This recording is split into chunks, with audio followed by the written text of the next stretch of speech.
Hi guys, we're here with Tim, and today we're going to be covering model train making and the art of model train making. Kim, you want to give us a little background about how you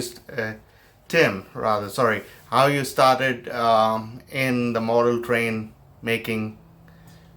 Well, it started a few years ago before, right as COVID hit. My dad, he was always into model trains, and he got me a set when I was a little kid. And so, he'd always dreamed of having, some big train layout. I always dreamed of having a big train layout. And then, we had plans to do an expansion on our house, make a room for model trains. And so when COVID hit, that's kind of what we did. We built a room, and a lot of it, I've just done artwork, here and there. And so a lot of it was just, me coming up with ideas, or maybe I'd watch a YouTube video, but a lot of it was just, me coming up with things. And Now, how big is the model train community? It's pretty big. There's a lot of YouTube videos, a lot of guys that have model trains, all the different scales. Usually there's a community for the different scales. The HO guys, they stick to the HO guys, and then the O gauge guys, and the G scale, that's your big ones. They kind of, stick together, but it's pretty big. Now, I saw that you have a couple of scales, I think, right? Yeah. So you don't just stick to one scale? No, that was my dad's thing.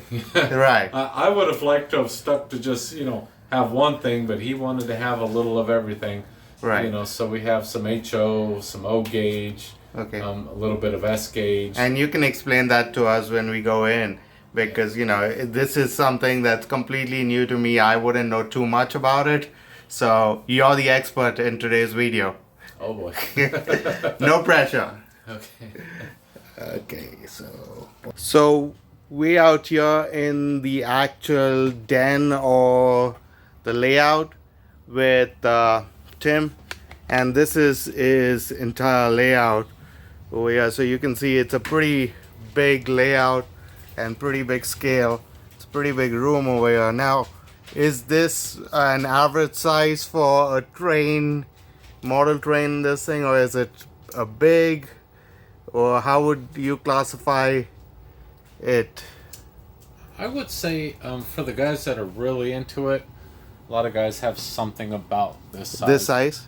Yeah. Okay. And then they'll either be smaller because they're just in a room, but a lot of guys, what they'll do is they'll have their trains running through their whole house. Right. Yeah. I've seen some videos. Yeah. So how their wives put up with that, I don't know. They'll be going through the floors all through the house.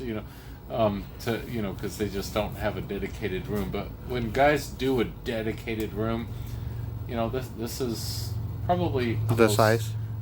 Close to the size of a lot of guys. And then some guys have a basement, and then it's the entire basement. Yeah. Much.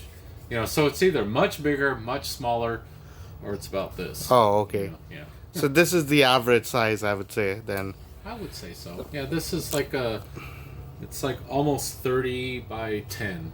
Oh, okay. So it'd be nice if it was a little wider, actually, but the length is pretty good. And I see that you've done a lot of model work with stuff over here and buildings and stuff that makes it pretty accurate, figurines and stuff. So you want to give us a little bit of a rundown on the tracks and what kind of tracks, what's what with? Now, down our main line is this one here, and it's the O gauge. Okay. So, and it goes all the way around the room. Okay. And then up here, another O gauge track, and it just goes around the little town. It just makes a loop around the little town here. And then above that,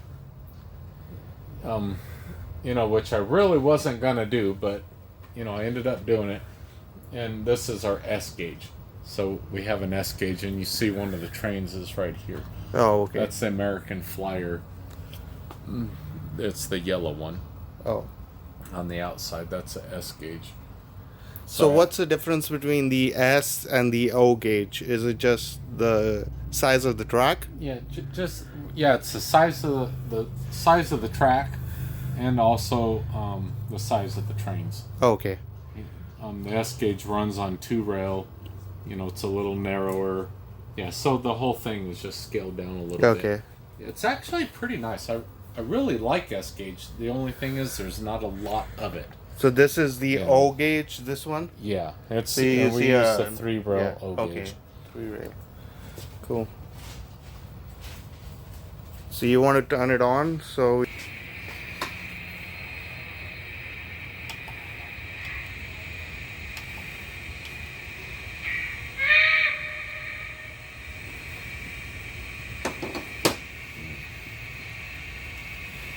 Get some smoke fluid in.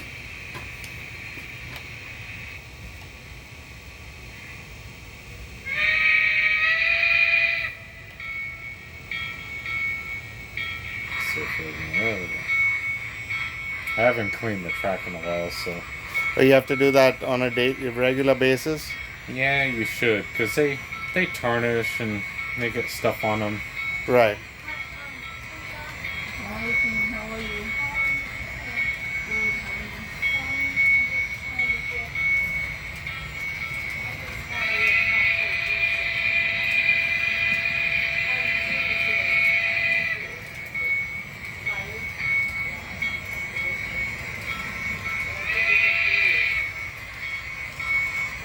Oh, the lights are flickering right now.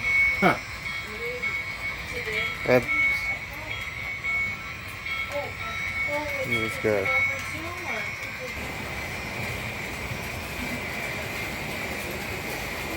Yeah, on this one, we've had these engines. Guys, this is Kim, Tim's sister. And Kim, you want to give us a little bit about the hobby or how the trains have impacted your life? Well, my dad, this was his big hobby. Right. He wanted this train room. This was his dream. Okay. So we all three worked together and made it happen. But he loved trains ever since he was a little kid. Okay. His aunt Right. bought him his first train set when he was a little boy. Okay. And that's what started it. And I think his brother has that train set where he lives. Okay. But, and then when the grandkids came, the oldest one, Braylon, was maybe 3 or 4. Right. And we started with the Thomas the Train engine. Okay. And that's what started it. And we started it in the train in a different part of the house in a small room. Right. But as the kids got bigger, Jacob, another grandson came along, Jacob, and he needed his own room. So my father said, well, let's build this train room. So this is started at that time with the... About 3 years ago? Yeah. About 3 years ago. Right when COVID started. Well, So right when COVID started. So y'all have been basically with the trains for ages, but the room is only 3 years old. Yes. Oh, okay. We had some of this stuff laid out in another part of the house. Right. On a very small table. Okay. And then, right when COVID started, we needed to give the littlest one his bedroom, so we started building this. Right. My dad and brother built it, and then my brother started putting all the train tables together. Cool. And then my dad he couldn't just be happy with O gauge. Right. He had to have all the different gauges, so hence all these levels. Oh, okay. And then this is what we call Cars Land. I started to buy some. These are all retired. It was called the Precision set. I didn't get all the pieces. Right. But I had bought this, and then that's when my brother said, hey, let's build Cars Land, because not only did my dad, but my mom, we all loved the Right. Cars movie. And this was my mom's barn. Oh, So okay. when my mom was alive, she was buying things too. Oh, okay. And so it was kind of like all of us. So this is Cars Land out here.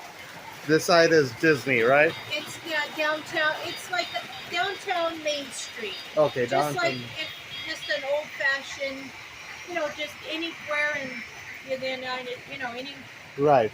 Main Street. I see some characters over there But from we Disney. still, we So. do, you know what? We do fantasy Yeah. layout.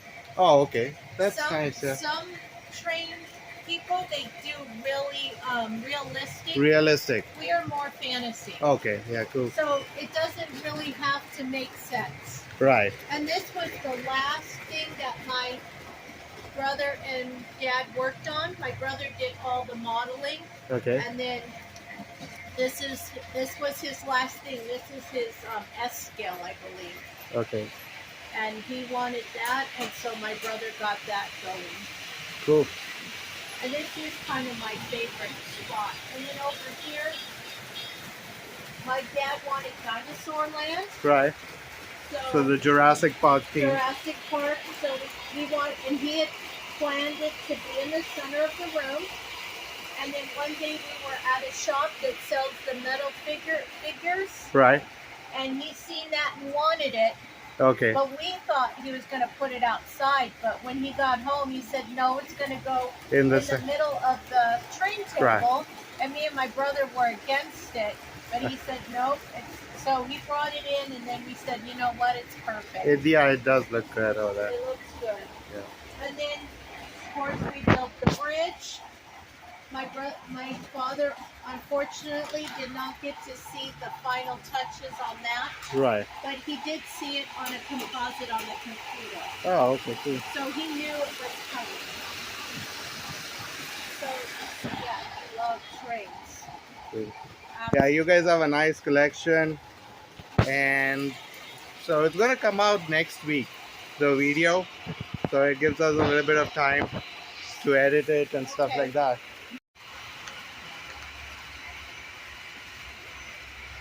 Do you mind if I go walk in the room? Yeah, sure. And then I'll get another one going.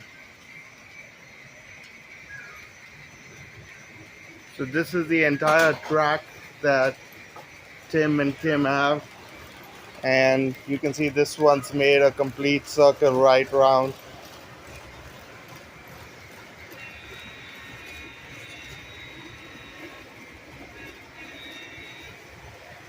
Multiple layer tracks, like there's 3 layers out here. And there's one even in the middle out here.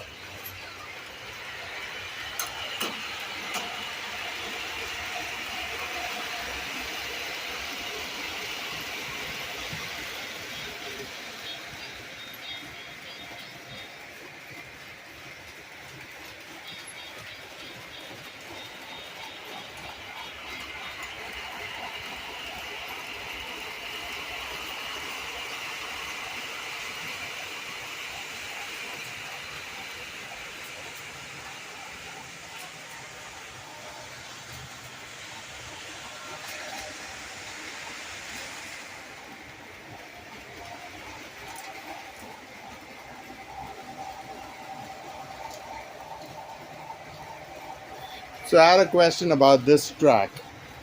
Yeah. So this just runs back and forth. It comes to out here and ends and goes back, or? Yeah. Yeah, that's our little tram. So it's just the bump. See, when it hits the bump is on the car, and then it reverses it. Okay, cool. So it's just the end to end. Okay. Cool.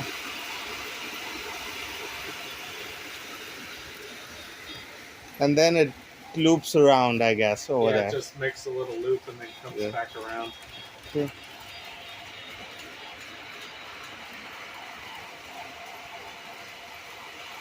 How many trains do you have out here?